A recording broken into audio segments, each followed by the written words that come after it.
কারো সিলাই সিন্নি খাইলা মুন্সি চিনলা না, হুম এই মুন্সি চেনার জন্য আমি কথাটা বলছি।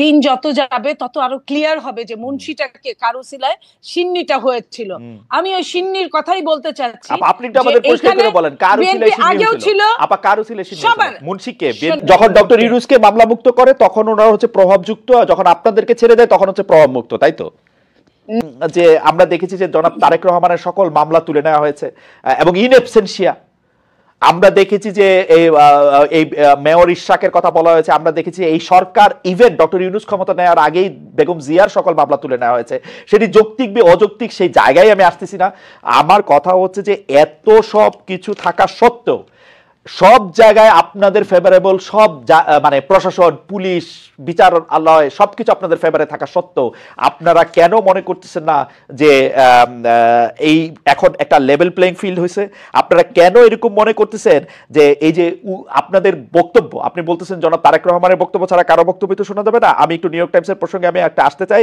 আপনাদের কেন এরকম মনে হইতেছে যে টাকা দিয়ে নিউ ইয়র্ক টাইমসে প্রতিবেদন ছাপিয়েছে আওয়ামী লীগের দোসররা আপনি যদি প্রথমে বিচার বিভাগের কথা বলতেন যে কোনো এক ম্যাজিকে সব মামলার রায় আপনাদের পক্ষে যাচ্ছে কিনা তারপরে নিউ ইয়র্ক দেখেন আমি প্রথমে আগে আপনার কথাটা বলি যে মামলাগুলো যেটা উঠেছে আপনি জানেন যে এগুলা সবগুলো মামলায় রাজনৈতিক মামলা রাজনৈতিক প্রতিহিংসামূলক মামলা আপনি দেশনেত্রী বেগম খালেদা জিয়াকে যে মামলাগুলো জড়িয়েছে এটা তার চরম শত্রু কিন্তু এই কথাগুলো অনেক আওয়ামী লীগেরও টকশো শেষ করার পরে ব্যক্তিগতভাবে বলতো যে এটা আসলে অমানবিক এটা আসলে আমরাও এমন চাই নাই কিন্তু এটা হয়ে গেছে তো এই যে অমানবিক এবং আপনি দেখেন জনাব তারেক রহমান সাহেব ওনাকে জোর করে মুসলেকা নিয়ে ওনাকে দেশ ছাড়তে বাধ্য করেছে তারপরে যতগুলো মামলা হয়েছে যা মামলা হয়েছে সবই কিন্তু প্রতিহিংসামূলক রাজনৈতিক তো রাজনৈতিক প্রতিহিংসামূলক মামলা উজ্জ্ব হবে এটাই স্বাভাবিক কেন জানেন আমি তার আগেও একটা প্রমাণ দিয়েছি আজকের যে প্রধান উপদেষ্টা আছেন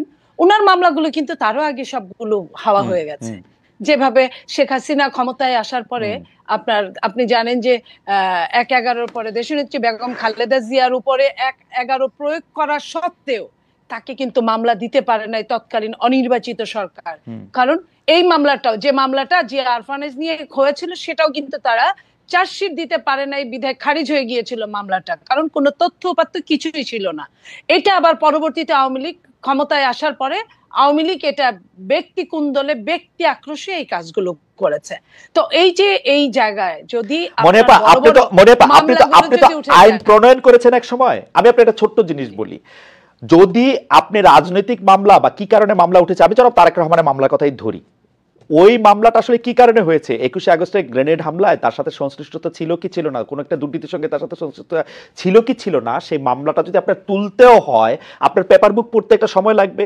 আপনাকে বলতে হবে কারণ এটা একটা কম্পিটিটিভ কোর্ট আপা সময় নিয়েছে আপনি এরকম বলতে চান কয়দিন হিয়ারিং হয়েছে উনি ইন অ্যাবসেন্সিয়া কেন ছিলেন এর আগে উনি ইন অ্যাবসেন্সিয়া ছিলেন কারণ তিনি ভপাচ্ছিলেন যে কোর্টে তার বিরুদ্ধে এখন তিনি উপস্থিত হন নাই কেন কয়দিন সময় নিয়েছে 8টা মামলার পেপার বুক কতগুলি বড় আপনি জানেন আপা আমি আপনাকে এই কথাটা বলছি আপনিও জানেন যে যত কঠিন মামলাই হোক না কেন মামলা কিন্তু তার মেরিট যদি না থাকে মামলা টিকে মেরিটটা যাচাই করার জন্য তো সময় লাগে আপা এটা তো মেরিট যাচাইয়ের উপরে মামলা ওঠে না এটা পারসেপশনের উপরে মামলা উঠছে আমি বলি খারিজ যখন হয়ে গেল মামলাগুলো যখন তখন কিন্তু বিচারক কিন্তু এই কথাগুলো কিন্তু জাজে বলে গেলেন যে এই কারণে এই মামলাটা টিকলো না যে কথাগুলো আগে বলতে পারে না বিচার বিভাগ যখন চরমভাবে আপনার হস্তগত চরমভাবে যখন খারাপ অবস্থায় বিচার বিভাগ তখন কিন্তু এই কথাগুলো কেউ বলতে পারে না আপনি জানেন তারেক রহমানের পক্ষে একজন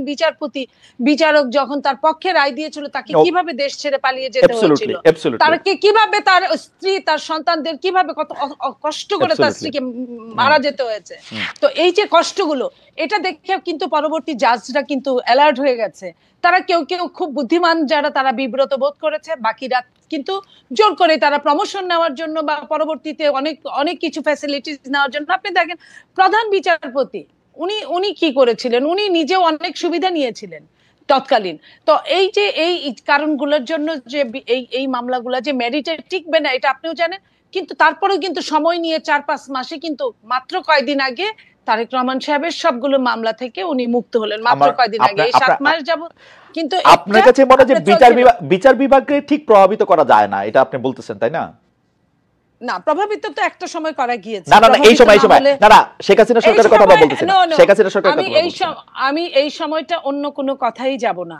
আমি এই সময়টায় শুধু এইটুকু বলবো যে যারা যারা সাফারার ছিল, খুদ প্রধান উপদেষ্টা সহ যারা যারা আক্রোশের ইসে ছিল, তারা কিন্তু অনেকেই মুক্ত হয়েছে এই জায়গাটায়।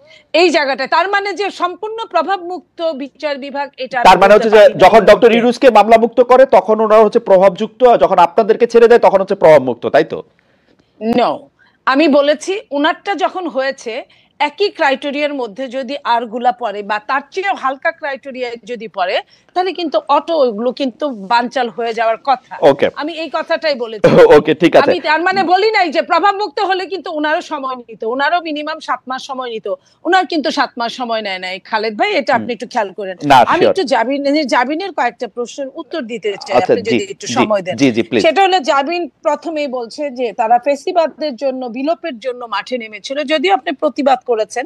আমি এটা আবারও বললাম, ওনারা 3 তারিখ 4 তারিখের আগ পর্যন্ত কোটার জন্যই ছিল, চাকরির জন্যই তাদের আন্দোলন ছিল। তাদের আন্দোলন এখন সরিষার মধ্যে ভূত রাখার জন্য, যদি ভূতটা থাকে সেটা তারা জানবে, এটা অন্য কেউ জানার কথা না। কারণ তাদের যারা যুদ্ধ করেছে, যে কয়েকজনের নাম আমরা দেখি সামনে, তাদের ম্যাক্সিমামই কিন্তু ছাত্রলীগ করতো সেই মুহূর্তে। তো সেই মুহূর্তে ছাত্রলীগ করতে বাংলাদেশের সবার জন্য এটা ভালো হলেও আওয়ামী লীগের ঘর থেকে আসার পরে এটাকে এক ধরনের মুনাফিকি বলে, অন্য কিছু বলে না। তাদের জন্য আমি সবার জন্য এই কথাটা বললাম। আমার লাভ হয়েছে, দেশের লাভ হয়েছে, আমি অস্বীকার করব না, কিন্তু এই লাভের জন্য কিন্তু মনিয়াপা, ওরা তো তবু 1-1.5 বছরের একটা প্ল্যান করে 1-1.5 মাসের মধ্যে থেকে এটা এক্সিকিউশন করে, সেটা কোটা দিয়েই পারুক আর যাই দিয়ে পারুক, ওরা তো এটা এক্সিকিউশন করে দেখাইছে মাঠের মধ্যে। সেদিন মাঠে ছিলাম না, আপনারা মাঠে ছিলেন, কিন্তু আপনারা মাঠে মরেন নাই, মরছে উনারাই। আমি কে বলেছে আমাদের লোক বেশি মরেছে? ছাত্ররা। সেটা আপনারা দাবি করেন, আমি বলি প্লিজ, জি, কয়জন ছাত্র আমি প্রত্যেকটা শহীদের প্রতি শ্রদ্ধা রেখে কথা বলছি, এবং ছাত্র যারা বাকি ছিল সবই অনেক বেশি, তার চেয়ে অনেক বেশি রিকশাওয়ালা, ভ্যান গাড়ি চালক, বিএনপি তো না, দলীয় নেতা, বিএনপি অবশ্যই বিএনপি। রিকশাওয়ালা তো বৈষম্য বিরোধীর কথা শুই নাই আসছে, বিএনপির কথা শুনে তো আসে না। কোন বৈষম্য বিরোধী না, শোনেন, যখন আপনি মানবতার জন্য 28 অক্টোবরে তো বাংলাদেশে মানুষ রিকশা চালাইতো, আপা 28 অক্টোবরে তো বাংলাদেশে মানুষ রিকশা চালাইতো, তারা তো আসে নাই। আমি আপনাকে এটাই বলি, এই জন্যই তো মুনাফেক হতে হয়েছে। আমি এখন ওদের পক্ষেই কথা বলছি, জি বলেন। কারণ ওরা যদি বিএনপি হয়ে নামতো, ওদের কিন্তু অনেকেই কিন্তু বিএনপি সন্তান, বড় বড় নেতা উপদেষ্টারাও কিন্তু বিএনপি সন্তান। ওরা যদি ওই বিএনপি হয়ে নামতো, তাহলে কিন্তু ওদেরও অবস্থা 14 শিকের মধ্যেই হতো, ওরা নামতে পারতো না। ওদের অনেক রকম প্ল্যান করে, অনেক রকম ভাবে ঘুরে এই কাজগুলো করতে হয়েছে। তো এই কাজগুলো করতে গিয়ে হয়েছে কি, ওরা নিজেদের মধ্যে হারায় গেছে। এই যে মানে মুনাফিকি চরিত্রটা এখন প্রকাশ পাচ্ছে। আপা একটু ছোট করে বলি যে, আপা যখন এটা প্রকাশ পাওয়া গেল, এই সরকার কিন্তু, আমি যত কথাই বলি, 25 জুলাই মানে শেখ হাসিনা সরকার কিন্তু 25-26 জুলাই কিন্তু বুঝে ফেলছে যে এই ছাত্রদের আসলে মূল উদ্দেশ্য কি। যখন মূল উদ্দেশ্য কি, যখন তাকে বুঝে ফেলে, তখন যাদের ক্র্যাকডাউন করতে চাইছে, ওরা তো মাঠে দাঁড়ায় ছিল, আপা চলে তো যায় নাই। আমরা কিন্তু এই জুলাই আগস্টের আগে বিএনপি কে অসংখ্য বার জিনিসটা কাছাকাছি চলে আসতে দেখছি। আমি আপনাকে বলি, ওরা কিন্তু অনেকেই চলে গেছিল, অনেকেই হাত তুলে ফেলছিল, অনেকেই মুসলেকা দিয়েছিল, কিন্তু ওরা নিজেরাও জানে নাই যে ওরা একটা গ্রুপ চলে যাওয়ার সাথে আরেকটা গ্রুপ নেমে গিয়েছিল। ওরা কাউকে চিনে না, কারণ সমন্বয়কদের একজনের সাথে আরেকজনের কোনো সংশ্লিষ্টতা ছিল না সারা বাংলাদেশের। ওরা যখন হাত তুলে ফেললো, ওরা যখন মুস্তাকা দিল ডিবি অফিসে, তখন কিন্তু আরেক গ্রুপ নেমে গেল। ওরা কিন্তু এটা ওরা জানতো না, ওরা জানেও নাই। সো দ্যাট এটা কিন্তু অনেক প্ল্যান ছিল। এই প্ল্যানের মধ্যে বিএনপি ওয়ান অফ দেম। বিএনপির এই যে ছেলে আজকে এখন যদি ওরা ডাকে, এখন কিন্তু অত ছেলে মেয়ে হয় না। এই তাহলে বাকি ছেলে মেয়েগুলা কারা ছিল এটা নেপথ্যে? আমরা কি করেছি দেখেন, 3 তারিখে আমি নিচে শহীদ মিনারে গিয়েছি। আমি বলি, ঘুরে দেখে আমি দেখি ছাত্র দলের কয়েকটা জায়গায় ছোট ছোট জাতলা গুল হয়ে বসে গান গাচ্ছে, বিভিন্ন বক্তৃতা দিচ্ছে এবং বৈষম্য দিচ্ছে। আমি বলি আমি পয়েন্টটা এটাই বলতে চাই যে নেপথ্যে ওই যে বলে না যে কারো সিলাই সিন্নি খাইলা মুন্সি চিনলা না, এই মুন্সি চেনার জন্য আমি কথাটা বলছি। দিন যত যাবে তত আরো ক্লিয়ার হবে যে মুন্সিটাকে কারো সিলায় সিন্নিটা হয়েছিল। আমি ওই সিন্নির কথাই বলতে চাচ্ছি। আপনি একটু আমাদের পরিষ্কার করে বলেন কারো সিলাই সিন্নি হয়েছিল, আপা কারো সিলাই সিন্নি হয়েছিল, মুন্সি কে? বিএনপি। আমি আপনাকে একটা কথা বলি, বিএনপি 15 বছর 15.5 বছর মাঠেই ছিল, মাঠেই আছে। বিএনপি যখন নিজের নামে কখনোই এই সরকারকে ফ্যাসিস্ট, এটা কিন্তু নরমাল কোন সরকার না, একটা ফ্যাসিস্ট, ফ্যাসিস্টকে যখন বিএনপি তুলতে পারবে না একা, তখন অন্য যেভাবে আসুক, বলেন না যে মুমূর্ষু রোগীর জন্য সবকিছু হালাল। এই আগস্ট জুলাই আগস্টটা ছিল মুমূর্ষু রোগী। আমার মনে হয় আপনার বক্তব্য পরিষ্কার। আমরা দেখছি হেফাজতের সময় আসলে বিএনপি বলছিল যে তারা পাশে আছে, তারা পাশে থাকতে বলছিল, বেগম জিয়া আহ্বান জানিয়েছিলেন, তারা বিভিন্ন সময় আসলে পাশে ছিলেন, এই কথা আমার অস্বীকার করার কোনো উপায় নাই। বিএনপি সব সময় আওয়ামী লীগের বিরুদ্ধে যে কোনো কিছু হইলেই বিএনপি পাশে ছিল। কিন্তু আপনি এই যে একটু নিউ ইয়র্ক টাইমসের প্রতিবেদনটাকে একটু বলবেন যে আপনাদের যিনি অফিস সামলান, আপনাদের যিনি মুখপাত্র জনাব রুহুল কবির রিজভী বলছেন টাকা দিয়ে নিউ ইয়র্ক টাইমসের প্রতিবেদন ছাপিয়েছে আওয়ামী লীগের দোসররা, এটাকে আপনিও মনে করেন এরকম? এক দুই লাইন যদি বলেন, কারণ আমাদের আবার একটু দেখেন, আমি ওইখানে আমি নিউ ইয়র্ক টাইমসের ওগুলো আমি এটা নিয়ে কিছুই বলতে চাই না, এই কারণে যে রাজনীতির কিছু ক্রাইটেরিয়া থাকে, ধারাবাহিকতা থাকে। সেটা একসময় আওয়ামী লীগ এরকম করতো, মেঠো বক্তৃতা বলতো বা কিছু। আমি এটা বলতে চাই এটা আরো প্রমাণ সাপেক্ষে, কারণ রিজভী আহমেদ আমার চেয়ে বড় নেতা, উনি যা বলেছেন, উনি ওনার ওইটা একটা বিবৃতি ছিল, যতই মুখে বলুক। আরো যে জাবিন যে কথাগুলো বলছে আওয়ামী লীগের বিচার না চেয়ে বিএনপি কি করেছে, আমি এইটুকু বলি যে এই সরকার আওয়ামী লীগের কি বিচার করেছে, কি বিচার চেয়েছে? যদি এই সরকারের প্রথমে সমস্ত বাংলাদেশের শোনেন, 2-1 শেখ হাসিনা পালিয়েছে, 2-3 হাজার নেতারা পালিয়েছে কোনোভাবে, কিন্তু আর বাকি সব বাংলাদেশে আছে, তাদের কি ধরপাকড় হয়েছে ওইভাবে? যেভাবে আপনি ডেভিল ধরতে গিয়ে ডেভিল ধরেন নাই, আপনি ডেভিলের নাতি নাতনি ধরছেন। নাতি নাতনি ধরে তো কাজ হবে না, ওরা তো নাবালক। আপনি সাবালক ডেভিলদের ধরেন। আপনি যাদের ঘরে ঘরে ভর্তি টাকা, আপনি টাকা সরাইছেন, টাকা সরকারি ভাবে ক্রয় করছেন, এই টাকার উৎস কি আপনি জানতে চাইছেন? এই জিনিসগুলো এই সরকার করে না। আপা যাবেন কি জানে আমি জানি না, আমি কি শুনছি সেটা আমি বলি। আমি শুনছি যে স্থানীয় যে আওয়ামী লীগের এমপি, চেয়ারম্যান, মানে উপজেলা চেয়ারম্যান জাতীয় লোকেরা, তারা বিএনপির লোকেদেরকে টাকা টোকা দিয়া ম্যানেজ করে তারপর পালাইছে। এটা আমি স্থানীয় বলছি। আপনার কথা আমি আপনার কথা আপনি কি শুনছেন নাকি জানি আমি এটা শুনি নাই, আপনার কাছে আমি শুনলাম। যদি এটা সত্যিও হয় ঘটনা, আমি আপনাকে বলি, তাহলে এটার বিচার করার দায়িত্ব কার? সরকারের। অবশ্যই। সরকার কেন এটা বের করতে পারেন না? সরকার কেন এটা বের করে না? সরকার চাইলে আপনার রাত 3টায় আপনার করতে পারেন, আপনি প্রেস কনফারেন্স করতে পারে একজন হোম অ্যাডভাইজার। সরকার তো দুষ্ট। তাহলে সরকার যদি না করে তাহলে আপনি এটা কার কাছে এটা চাবেন? সরকার আপনার আর্মিদেরকে ক্ষমতা দিয়েছে, তাদেরকে মেস্টেসি পাওয়ার দিয়েছে, তাদেরকে দিয়ে ডেভিল উদ্ধার করছে। ডেভিল আমি বলি নাই যে ডেভিল শুধু বিএনপি আওয়ামী লীগে আছে। বিএনপিতে যদি থাকে এটা সরকার বের করবে, যদি নাগরিক কমিটিতে থাকে এটাও সরকার বের করবে, যদি সাংবাদিকদের মধ্যে থাকে সেটাও সরকার বের করবে। আপনার বক্তব্য পরিষ্কার। আমার মনে হয় আপনি একদম স্পষ্ট বলেছেন। আমি এই জায়গা থেকে একটু ডক্টর জাবিনের কাছে যেতে চাই। ডক্টর জাবিন, আমরা যে জরিপের যে প্রশ্নটা পড়লাম সেই প্রশ্নটা নিয়ে আপনার কাছে একটু আসি। আমরা এই প্রশ্নটা দুইটা ভাগে আমি আপনাকে একটু আসলে প্রশ্ন করতে চাই। সেটা হচ্ছে যে এনসিপি একটি বিবৃতি দিয়েছে যেখানে বলা হয়েছে বিএনপির কেন্দ্রীয় নেতৃত্বের নিয়ন্ত্রণ স্থানীয় পর্যায়ে নেই।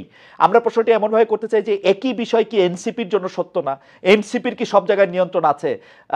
জাবিন, আপনি শুনছেন কিনা আমি জানি না, মনিয়াপা শুনছেন কিনা আমি জানি না। আমি তো শুনছি এনসিপির পরিচয় দিয়ে স্থানীয় পর্যায়ে বহু লোক বহুভাবে চাঁদাবাজি করছে, বহু লোক বহুভাবে এনসিপির পরিচয় দিয়ে, সমন্বয়ক পরিচয় দিয়ে, আহ্বায়ক পরিচয় দিয়ে বহু লোক বহুভাবে চাঁদাবাজি করছে।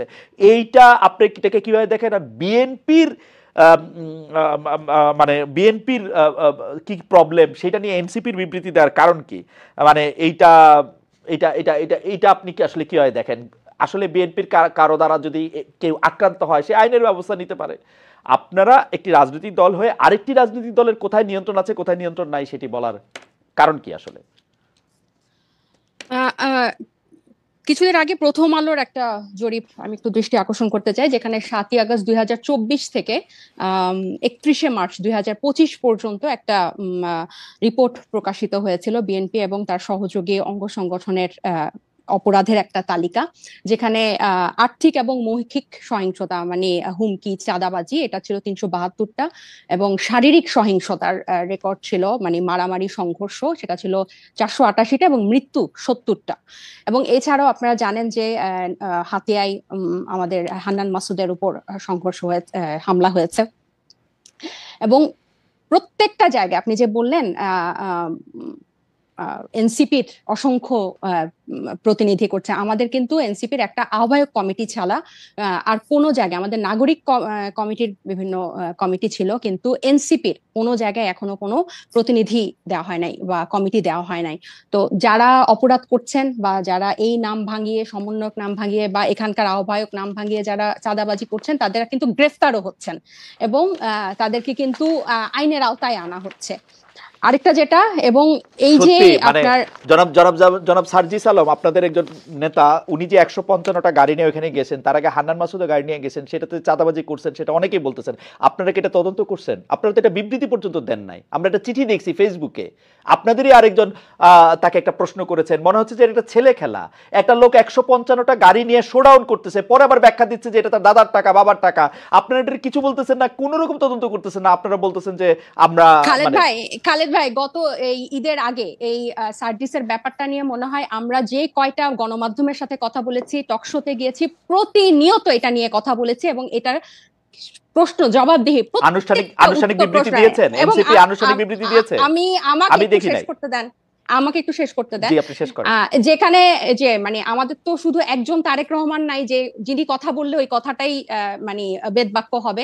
আমরা সবাই কিন্তু এখানে, যেহেতু এটা একটা কালেকটিভ নেতৃত্বের একটা দল, এবং সবাই আমরা বিভিন্ন জায়গায় কথা বলছি, গণমাধ্যমের সাথে কথা বলছি, আমরা বারবার বলেছি যে এই তারা যে পাল্টাপাল্টি বক্তব্য দিয়েছে ফেসবুকে, এটা সম্পূর্ণ তাদের ব্যক্তিগত একটা পোস্ট, এবং তারা সেভাবে সেটা হ্যান্ডেল করেছে। আমি আরো বলি যে আপনি আমাকে যে কথাটা শেষ করতে দিলেন না, তো এই যে বিভিন্ন জায়গায় যে তাদের এই সহিংসতা এবং তাদের যে স্থানীয় পর্যায়ে নিয়ন্ত্রণ নাই, এটা স্বয়ং তাদের দলের যে তারেক রহমান সাহেব, উনি নিজেও কিছুদিন আগে, এই 2-1 দিন আগে, ঈদের আগে একটা বক্তব্যে বলেছেন যে যারা এরকম করছেন তাদেরকে উনি ডিজোন করেন বা টানতে পারেন না। সো এটা প্রমাণিত যে তাদের স্থানীয় পর্যায়ে তাদের ইয়াটা নাই, কন্ট্রোলটা নাই, এবং নিজে উনি এই কথা স্বীকার করেছেন। আর আমাদের দলের সাথে যে আপনারা বিএনপির তুলনা করছেন, এটা এই কারণে আমি বলবো যে আমরা এখনো সাংগঠনিক ভাবে ওভাবে বিস্তার লাভ করি নাই। নতুন একটা রাজনৈতিক দলে অনেকেই কিন্তু শেল্টার নিতে চাইবে বা নাম ভাঙিয়ে এটা করতে চাইবে, কারণ এই যে এইগুলো কিন্তু এই 1 মাস আগে আমরা এসে নতুন করে তৈরি করি নাই, বরং এই পুরনো রাজনৈতিক অপসংস্কৃতির মধ্যে আমরা এসেই জন্ম নিয়েছি। সো এখন আমাদের উপর দায়িত্ব এসব রাজনৈতিক অপসংস্কৃতি পরিষ্কার করা এবং ফেরেশতার মতো বিহেভ করা। সো আমরা কিন্তু অথবা আপনার দায়িত্ব, ডাক্তার জাবির, অথবা আপনাদের দায়িত্ব হচ্ছে ওই সংস্কৃতিটারও বেশি করে করা। একটু খালেদ ভাই আমি শেষ করি। ওই সংস্কৃতি বেশি করে না, ওই সংস্কৃতির বিরুদ্ধে কথা বলা। আমরা এই রাজনৈতিক অপসংস্কৃতির বিরুদ্ধেই কথা বলতে চাই, এবং এটা শুধু বিরুদ্ধে কথা বলা না, আমরা এটা চর্চাটাও করতে চাই। এবং আপনি যখন বলেন যে গণ অভ্যুত্থান, বা আপনারা যখন বলেন যে গণ অভ্যুত্থান এই কোটা বিরোধী আন্দোলন দিয়ে শুরু হয়েছিল, ছাত্রদের ডাকে হয় নাই, এটা গত 15 বছর বিএনপি নির্যাতিত হয়েছে, এটা যেমন সত্য। 24-এর গণ অভ্যুত্থান বৈষম্য বিরোধী ছাত্র আন্দোলনের ব্যানারে হয়েছে, বিএনপি সেই ব্যানারে এসে আন্দোলনে অংশ নিয়েছে, সেটাও সমান পরিমাণ সত্য।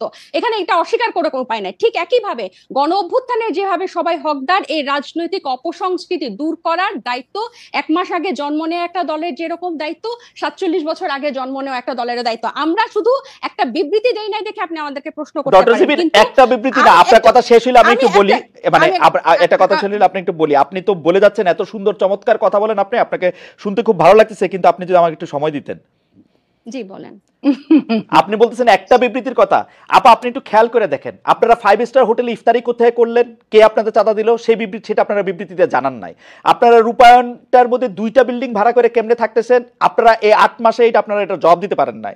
আপনাদের শোডাউন করলেন কোত্থেকে গাড়িতে, এটার জবাব আপনারা বিবৃতিতে দিতে পারেন নাই। আপনারা কেন হাসনাত আব্দুল্লাহ হঠাৎ করে বললো আর্মি তাদেরকে ডাইকা নিয়ে বলছে আওয়ামী লীগকে রাজনীতিতে আসতে দিতে হবে, তারপরে আপনারা এটার নিয়ে কিন্তু কোনো একটা দলগত অবস্থান আপনারা জানান নাই। আপনারা বিবৃতি দেন না এমন না, কিন্তু আপনারা কিন্তু বিবৃতি দেন। জনাব নাহিদ ইসলাম এবং আপনাদের মিডিয়া সেলের পক্ষ থেকে আমরা অনেক বিবৃতি পাইছি, এগুলি ব্যাপারে আমরা কোনো বিবৃতি পাই নাই আনফরচুনেটলি। টক শো থেকে আপনি কথা কইলেন, এখন আপনার কথাটা কি আমরা শুনবো? নাকি আপনার একটা পার্টির বিবৃতি আশা করবো? আপনি নতুন রাজনৈতিক বন্দোবস্তের কথা বলতেছেন, একটা নতুন, আপনি আমাকে দেখাইতে পারবেন যে এনসিপির সাথে বিএনপির কি তফাৎ, এনসিপির সাথে জামায়াতের কি তফাৎ? কোন জায়গা দিয়ে আপনারা একটা তফাৎ করতেছেন আরেকটা জায়গা দিয়ে? একটা নতুন বন্দোবস্ত আনছেন, একটা উদাহরণ দেখান একটা নতুন বন্দোবস্তের। আচ্ছা খালেদ ভাই, বিবৃতি দিয়েই যদি এসব অপসংস্কৃতি বা এসব ব্যাপার থেকে মুক্ত হওয়া যেত তাহলে বোধহয় বিবৃতি দেওয়া হতো। আমরা কোন কোন বিষয়ে বিবৃতি দিয়েছি আপনি নিশ্চয়ই সেটা যেহেতু খেয়াল করেছেন আপনি খেয়াল করে থাকবেন। এইসব ব্যাপারগুলা বিবৃতি দিয়ে দায়সারা ভাবে ফেরানো যাবে না, এগুলোকে জনগণের কাছে পরিষ্কার করতে হবে। এবং অর্থনৈতিক স্বচ্ছতা আমাদের রাজনৈতিক দল জন্ম নেওয়ার আগে থেকে আমাদের অন্যতম প্রায়োরিটি।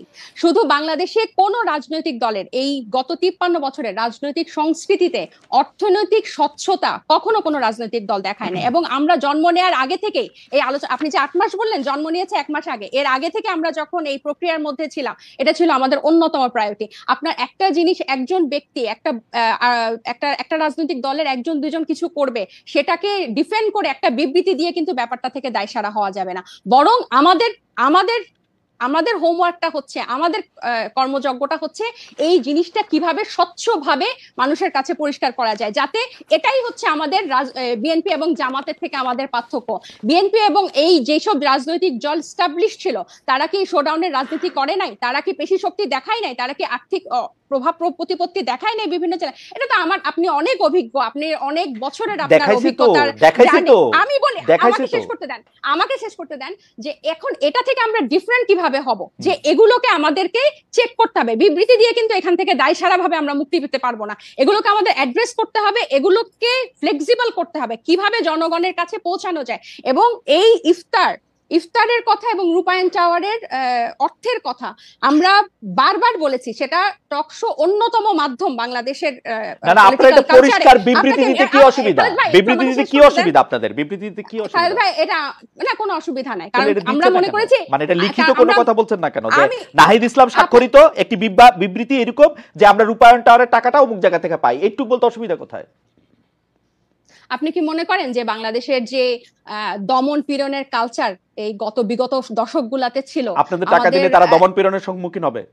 আপনি আমাকে কথা শেষই করতে দিচ্ছেন না, পুরো সেন্টেন্সটা একটু শেষ করি।